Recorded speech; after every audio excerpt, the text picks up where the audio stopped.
नमस्कार दोस्तों, मैं Jayant Shukla computer career institute से एक बार फिर आपका स्वागत करता हूं अपने YouTube चैनल पर। दोस्तों, आप सभी अपना ओ लेवल का थ्योरी एग्जामिनेशन देने के बाद अपने प्रैक्टिकल एग्जामिनेशन की तैयारी कर रहे होंगे। दोस्तों, आज हम आपको आपके ओ लेवल के प्रैक्टिकल एग्जामिनेशन के संदर्भ में कुछ बातें बताने वाला हूं। जैसा आप सभी जानते हैं कि ओ लेवल का एग्जामिनेशन पैटर्न चेंज हो गया है। जुलाई 2022 से ओ लेवल का एग्जामिनेशन पैटर्न अलग था, लेकिन जुलाई 2022 से ओ लेवल का एग्जामिनेशन पैटर्न चेंज हुआ है। जुलाई 2022 से पहले ओ लेवल के जो चारों पेपर होते थे, उन चारों पेपर का एक ही कंबाइंड प्रैक्टिकल एग्जामिनेशन होता था। उसमें 4 क्वेश्चन होते थे। उन चारों क्वेश्चन में से कोई भी आपको 3 क्वेश्चन करना होता था। लेकिन जुलाई 2022 से जो नया पैटर्न ओ लेवल एग्जामिनेशन का आया है, इस पैटर्न के अकॉर्डिंग अब हर थ्योरी पेपर का प्रैक्टिकल एग्जामिनेशन भी होगा। इसका मतलब ये हुआ कि आपके 4 थ्योरी पेपर के 4 प्रैक्टिकल एग्जामिनेशन भी होंगे। दोस्तों, आपको ये भी पता चल चुका होगा कि जो भी थ्योरी एग्जामिनेशन में आप मार्क्स पा रहे हैं या जो आपके ऑब्टेन्ड मार्क्स हैं, उनका केवल 60% आपके फाइनल रिजल्ट में कंसीडर किया जाएगा नाइलेट के द्वारा। और उसी प्रकार से ओ लेवल के प्रैक्टिकल एग्जामिनेशन में आपके ऑब्टेन्ड मार्क्स का केवल 40% आपके फाइनल रिजल्ट के प्रिपरेशन में नाइलेट के द्वारा कंसीडर किया जाएगा। मतलब कि थ्योरी एग्जामिनेशन में आप जितना नंबर पाएंगे उसका 60% और प्रैक्टिकल एग्जामिनेशन में आप जितना नंबर पाएंगे उसका 40% कैलकुलेट करके टोटल 50 मार्क्स आपको लाना है, तभी आप उस पर्टिकुलर पेपर में पास होंगे।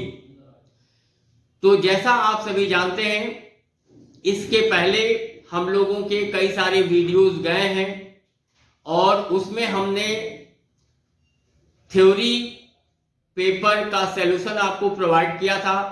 उसमें आप अपना आंसर चेक भी किए होंगे और उसके अकॉर्डिंग आप अपना अनुमानित मार्क्स प्राप्त कर चुके होंगे कि आप कितना थ्योरी एग्जाम में मार्क्स पा रहे हैं।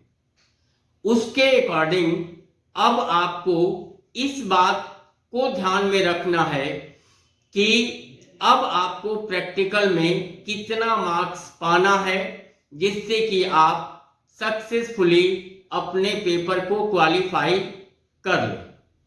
दोस्तों, जुलाई 2022 के बाद जो एग्जामिनेशन का पैटर्न चेंज हुआ है, उसके अकॉर्डिंग अब आपके पेपर में केवल 3 क्वेश्चन आएंगे और वो तीनों क्वेश्चन केवल इंग्लिश में होंगे। आपके क्वेश्चन पेपर के साथ ही उसका आंसर शीट भी उसमें संलग्न होगा।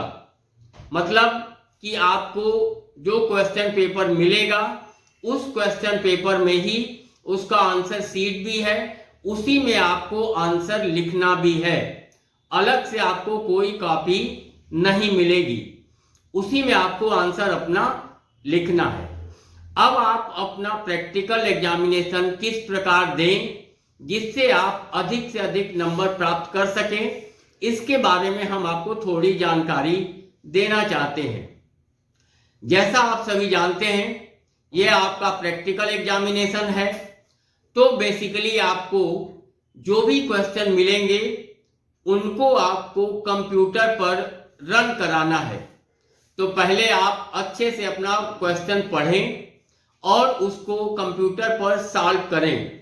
मतलब कि अगर आपका राइटर का कोई क्वेश्चन है या कैल का कोई क्वेश्चन है या इम्प्रेस का है या पाइथन का है या वेब डिजाइनिंग का है या आईओटी का है, जो भी क्वेश्चन है पहले आप उसको कंप्यूटर पे सॉल्व करें, उसको रन कराएं। अगर प्रोग्राम है तो उसको रन कराएं, या अगर आपका कुछ क्रिएशन है, जैसे आप कोई डॉक्यूमेंट क्रिएट कर रहे हैं, कोई स्प्रेडशीट तैयार कर रहे हैं या कोई प्रेजेंटेशन तैयार कर रहे हैं, तो पहले आप उसको कंप्यूटर पे करें और आपके लैब में जो भी इन्विजिलेटर है आप उसको दिखाएं।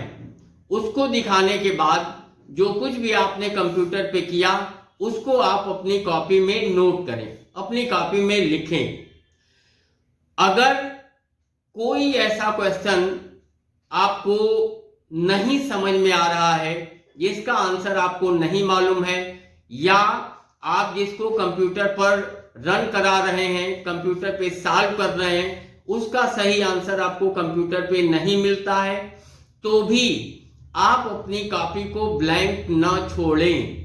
आप कुछ न कुछ अपनी कॉपी पर अवश्य लिखें, क्योंकि आप जब अपनी कॉपी पर कुछ लिखे रहेंगे तभी एग्जामिनर कुछ मार्क्स देने के बारे में सोच सकता है। अगर आप अपनी कॉपी को ब्लैंक छोड़ेंगे तो एग्जामिनर चाह कर भी कोई मार्क्स दे नहीं पाएगा। इसलिए आपका प्रयास ये होना चाहिए कि आप अपना आंसर अपनी कॉपी में लिखें। अगर आपका प्रोग्राम रन हो गया, एग्जीक्यूट हो गया, करेक्ट रिजल्ट आ गया, तो उसी प्रोग्राम को अपनी कॉपी पर लिख लें। या अगर आपने कुछ क्रिएट किया है, डॉक्यूमेंट क्रिएट किया है, कोई स्प्रेडशीट बनाया है या कोई प्रेजेंटेशन बनाया है, तो उसके स्टेप्स जो है वो आप अपनी कॉपी में लिखें। दोस्तों, ये जो आपका नए पैटर्न के अकॉर्डिंग जो पेपर आ रहा है, इसके मार्क्स भी अलग अलग हैं। जैसे पहले जो 2 क्वेश्चन हैं उनके मार्क्स 25-25 नंबर हैं और तीसरा क्वेश्चन का मार्क्स 30 मार्क्स का है। ये हम आपको पिछले एग्जामिनेशन के एक्सपीरियंस से बता रहे हैं। जो पिछला प्रैक्टिकल का एग्जामिनेशन हुआ था उसमें पहला क्वेश्चन 25 मार्क्स का था, दूसरा क्वेश्चन भी 25 मार्क्स का था और तीसरा क्वेश्चन 30 मार्क्स का था। तो टोटल ये 80 हुआ, 80 मार्क्स हुए। अब आपको इसके साथ साथ वाइवा भी देना है। वाइवा 20 नंबर का होता है। तो इस प्रकार 80 नंबर आपके कॉपी के और 20 नंबर आपका वाइवा का, टोटल आपका 100 नंबर का ये पेपर होता है। और इस 100 नंबर में आपको 33 नंबर कम से कम तो पाना ही है, जिससे आप अपना प्रैक्टिकल पास कर पाए।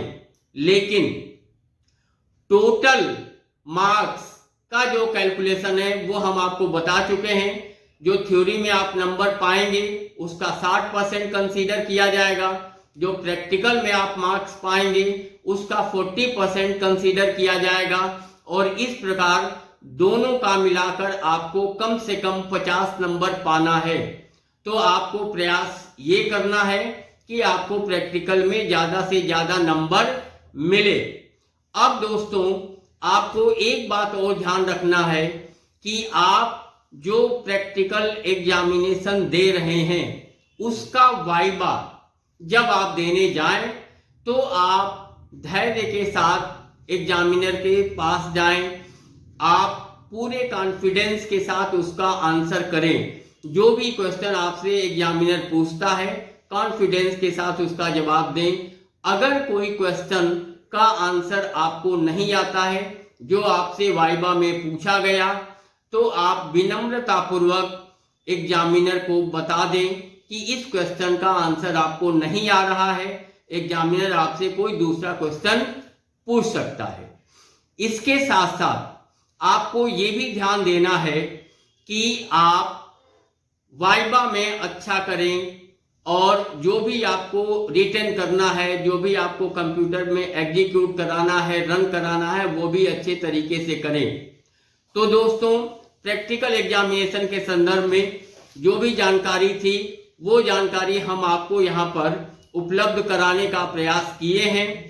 और इसके जो पीछे का पेपर था, पीछे का मतलब कि जुलाई 2022 का जो प्रैक्टिकल एग्जामिनेशन हुआ है, उसके चारों प्रैक्टिकल एग्जामिनेशन का पेपर हम आपको डिस्क्रिप्शन सेक्शन में दे रहे हैं। आप उसको देखकर उसका एक्सपीरियंस ले सकते हैं, आप उसके अकॉर्डिंग तैयारी भी कर सकते हैं। अगर आपने हमारा चैनल अभी तक सब्सक्राइब नहीं किया है तो आप हमारे चैनल को सब्सक्राइब करें, जिससे कि हमारे आने वाले वीडियो का नोटिफिकेशन आप तक पहुंचती रहे। बहुत बहुत धन्यवाद।